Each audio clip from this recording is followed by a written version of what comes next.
너희의 구속자여 이스라엘의 거룩한 이 여호와가 말하노라. 너희를 위하여 내가 바벨론에 사람을 보내어 모든 갈대아 사람에게 자기들이 연락하던 배를 타고 도망하여 내려가게 하리라. 나는 여호와 너희의 거룩한 이요 이스라엘의 창조자여 너희의 왕이니라. 나 여호와가 이같이 말하노라. 바다 가운데의 길을 큰 물 가운데에 지름길을 내고 병거와 말과 군대의 용사를 이끌어내어 그들이 일시에 엎드려져 일어나지 못하고 소멸하기를 꺼져가는 둥굴 같게 하였느니라. 너희는 이전 일을 기억하지 말며 옛날 일을 생각하지 말라. 보라, 내가 새 일을 행하리니 이제 나타낼 것이다. 너희가 그것을 알지 못하겠느냐? 반드시 내가 광야의 길을 사막의 강을 내리니 장차 들짐승 곧 승냥이와 타조도 나를 존경할 것은 내가 광야의 물을 사막의 강들을 내어 내 백성 내가 택한 자에게 마시게 할 것이라. 이 백성은 내가 나를 위하여 지어나니 나를 찬송하게 하려 함이니라. 아멘. 찬송 소리가 나니까 참 좋네요, 그죠? 설교만 듣다가 찬송 소리가 나니까 참 좋은 것 같습니다.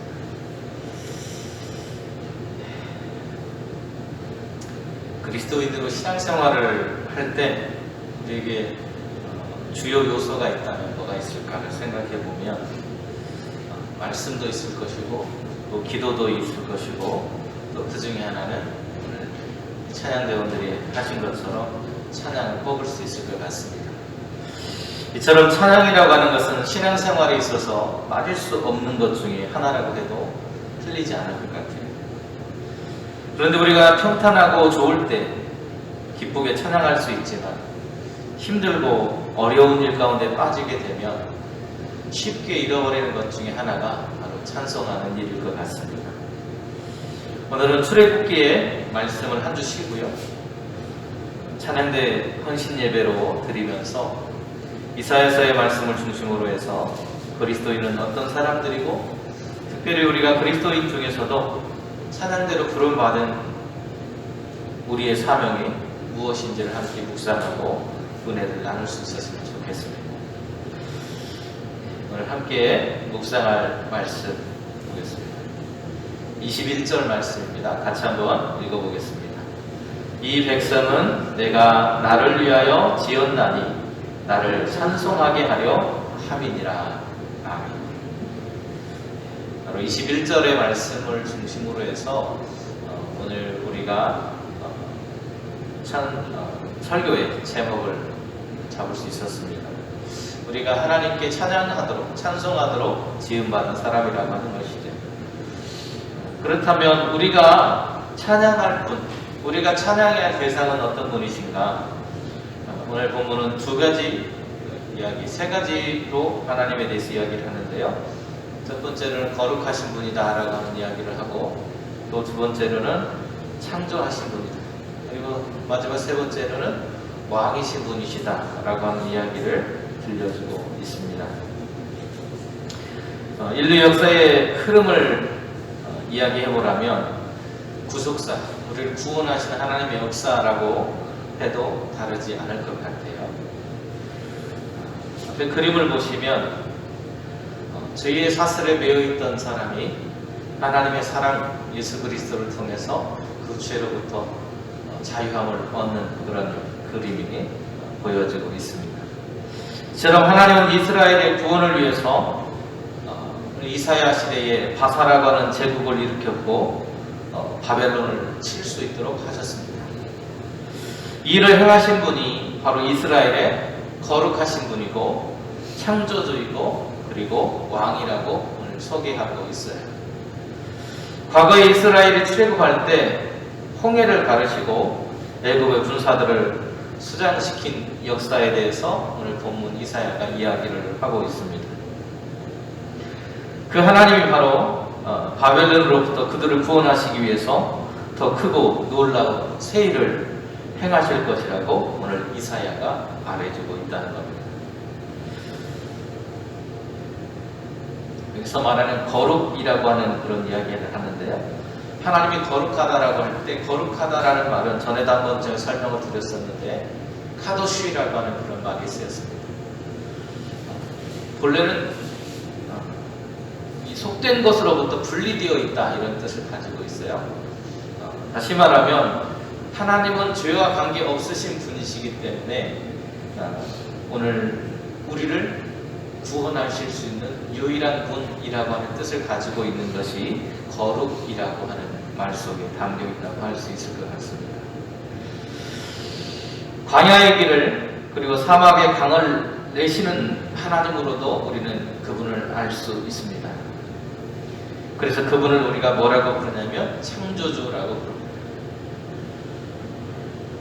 광야와 같은 인생에 길 없는 그 삶에 길을 내시고 물 없는 사막에 강을 내셔서 우리를 먹이시고 입히시는 그 하나님이 바로 창조주의 하나님이라고 말할 수 있습니다.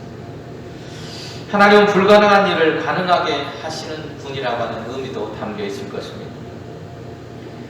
그때의 사람뿐만 아니고 그 주변에 있던 들짐승까지 모든 피조물들이 이 광경을 목격하고 하나님을 경외하고 찬양하게 된다는 것을 이야기합니다. 다시 말하면 창조자라고 하는 말 속에는 모든 생명의 주인이 되시는 분이 하나님, 바로 우리가 찬양해야 될 분이라고 노래하고 있는 거죠.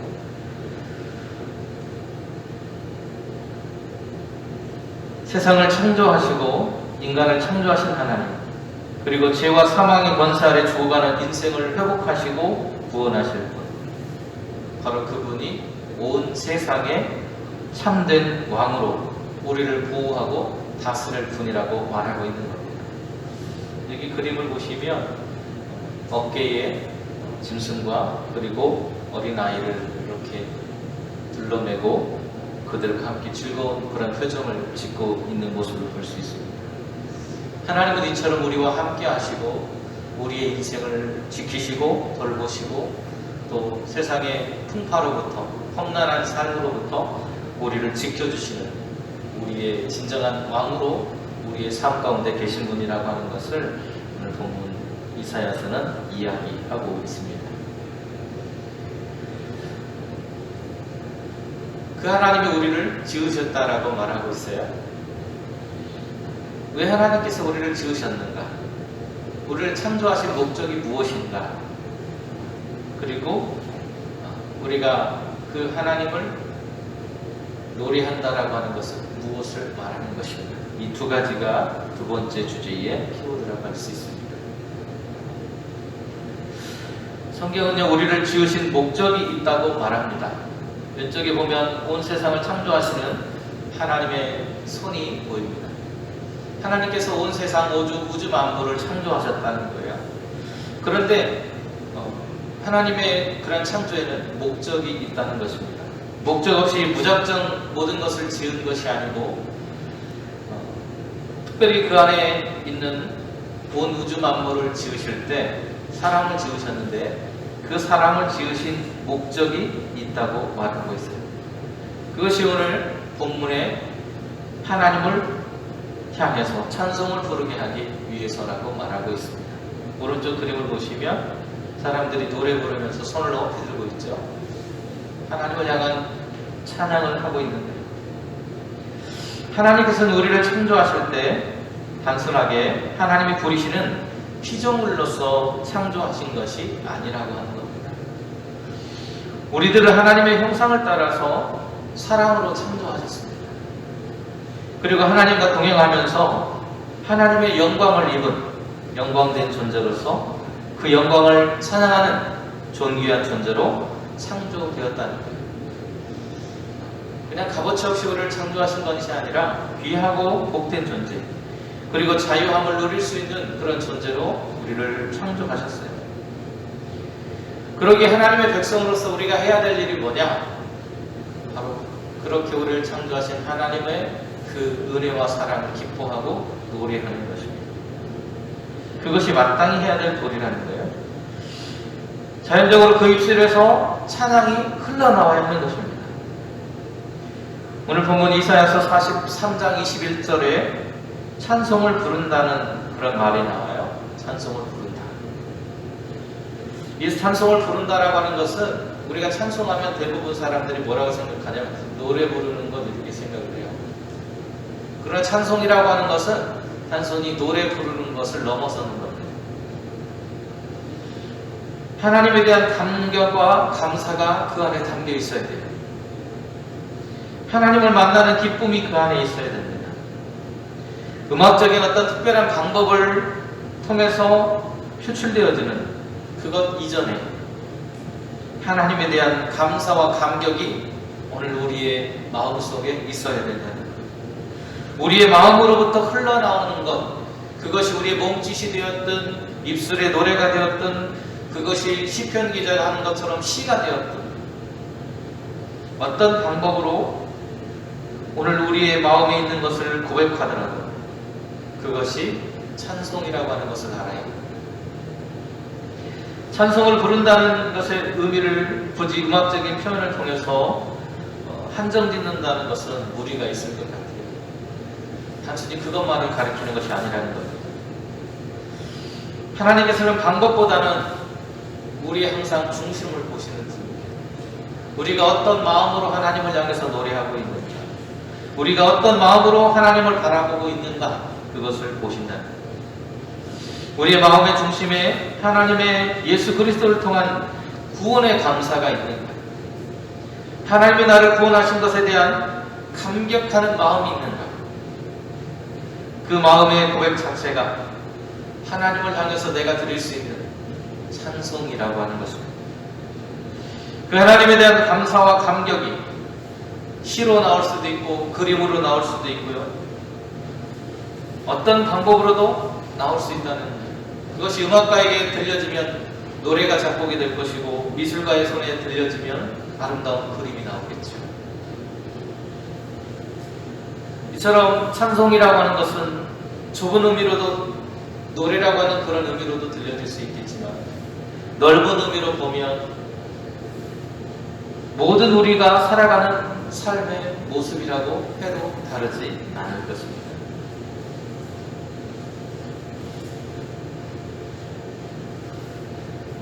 찬송은 뭐냐? 우리의 삶입니다. 이 왼쪽에 보면 맨 위에 life라고 하는 영어 단어가 쓰여져 있어요. 삶이라는 뜻이에요. 찬송은 뭐라고요? 삶이라는 거예요. 따라해볼까요? 찬송은 삶이다. 찬송은 삶이에요. 내가 살아가는 삶입니다. 두 번째 오른쪽에 보면 무슨 그림이 있어요? 여기 무슨 그림이 있어요? 손에 뭘 쥐고 있어요? 십자가를 쥐고 있죠. 우리는 믿음으로 살아가는 사람들입니다. 우리의 삶은 단순히 세상적인 하루하루를 살아가는 삶뿐만이 아니라 믿음을 가지고 살아가는 신앙의 삶이 함께하고 있다는 것. 그것이 교회 밖의 사람들과 우리의 차이라는 것. 우리는 똑같이 교회 밖의 사람들과 함께 살아가고 있어요. 그런데 한 가지 차이가 있다면 우리는 십자가를 붙들고 살아가는 사람들이라는 것입니다. 믿음을 가지고 살아가는 사람들이에요. 그래서 그 믿음을 가지고 살아가는 삶 중에 어떤 사람은 미술적인 재능으로 하나님께서 나타나신 그 위대하심을, 하나님의 업적을, 성경의 내용을 그림으로 그려낼 수도 있겠죠. 그래서 사람들에게 하나님에 대해서 가르쳐주고 하나님에 대한 믿음을 우러나올 수 있도록 이렇게 발생될 수 있도록 불러일으켜주는 역할을 할 수도 있을 거예요. 또 하나님에 대해서 훌륭한 찬송의 그런 모습으로도 나타날 수 있습니다. 어떤 사람은 창조주 신앙을 바탕으로 해서 과학에 입문을 해서 우리가 누리는 과학적인 환경들이 하나님의 창조의 섭리에 의해서 만들어졌다라고 하는 것을 이야기할 수 있을 것입니다. 또 어떤 사람은 음악적인 재능을 통해서 하나님을 찬송하기도 하겠죠. 우리의 삶 자체가 하나님에 대한 찬송하는 삶이어야 된다는 겁니다. 밑에 두 개의 그림은 같은 의미예요. 여러분이 걷고 있는 매일의 일상에 한 걸음 한 걸음, 우리가 내딛고 걸어가고 있는, 그리고 우리가 스쳐 지나가고 있는 그 한 걸음 한 걸음이 단순한 발걸음이 아니라고 하는 겁니다. 한번 따라해볼까요? 나는 신앙인으로 살아가고 있다. 우리는 매일 신앙인의 걸음으로 살아가고 있습니다. 그래서 내가 남기는 그 발자국은 신앙인의 발자국입니다. 예수 그리스도께서 우리의 앞서서 남기셨던 발자국처럼 오늘 우리도 그 발걸음을 따라서 살아가고 있는 것입니다. 그래서 우리의 중심에는 하나님께서 예수 그리스도를 통해서 주셨던 구원에 대한 감사가 있고요. 그 구원에 대한 감사가 내 안에 감격과 함께 삶을 인도하시는 하나님의 은혜를 바라볼 수 있도록 우리를 인도해 준다는 겁니다. 그 하나님의 은혜를 바라보면서 우리가 하는 것은 마음을 다해서 찬송하고 내 삶을 통해서 하나님을 닮아가려고 하는 우리의 모습, 바로 그것이 찬송이라는 거예요. 하나님은 그것을 찬송이라고 말하고 계신 겁니다. 단순히 음악적으로 풍성히 드렸다고 그것을 찬송이라고 말할 수 있는 것이 아니라 오늘 우리가 드리는 예배, 오늘 우리가 부르는 찬송의 노래, 하나님께서 기뻐 받으시는 것이라면 그것이 바로 찬송이 될 수 있는 것입니다. 우리의 모든 행위를 통해서 하나님은 찬양과 영광을 받으시기를 원하고 그것을 받으시기에 합당하신 분임을 우리가 기억하며 살아갈 때 하나님은 진정한 찬양을 받고 계신 분인 줄로 믿습니다. 그러면 언제 누가 찬양할 수 있을까요? 오늘 성경은 모든 순간 소망을 가진 사람이 찬양할 수 있다고 말하고 있습니다. 이거는 모래시계라고 하는 건데요. 시간을 가리킵니다. 시간. 우리는 시간을 살아가고 있죠. 매일 1초 1초, 순간순간을 매일 살아갑니다. 그러면 우리는 언제 찬양합니까? 누군가 여러분에게 당신은 언제 찬양하고 있습니까? 묻는다면 뭐라고 대답하시겠습니까? 언제 찬양하세요? 여러분에게 누군가 묻는다면 이렇게 대답하십시오. 나는 매 순간 찬양하고 있습니다. 아까 뭐가 찬양이라고 그랬어요? 삶이 찬양이라고 그랬죠. 그럼 난 매 순간 뭐 하고 있는 거예요? 찬양을 드리고 있는 거예요. 하나님께.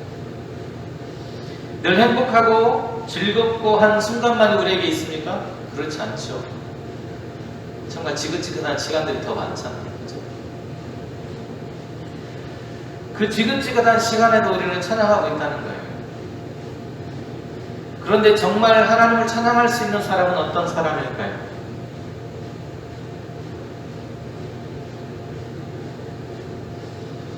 왼쪽 그림을 보시면 이건 손이에요. 손에 글자를 하나 들고 있는데요. 이 글자에 뭐라고 쓰였냐면 호프라고 하는 말이 쓰여 있습니다. 한국말로 하면 소망, 희망 뭐 이런 것이 들리죠. 뭘 붙들고 있다고요? 나는 해보겠습니다. 나는 소망을 붙들고 산다. 나는 소망을 붙들고 사는데 여러분의 소망은 무엇입니까? 여러분이 붙들고 살아가는 소망이 뭐예요? 목사님 다 모르겠어요. 내가 뭔 소망을 붙들고 살아가는지, 우리가 무슨 소망을 붙들고 살아가는지 알아야 돼요.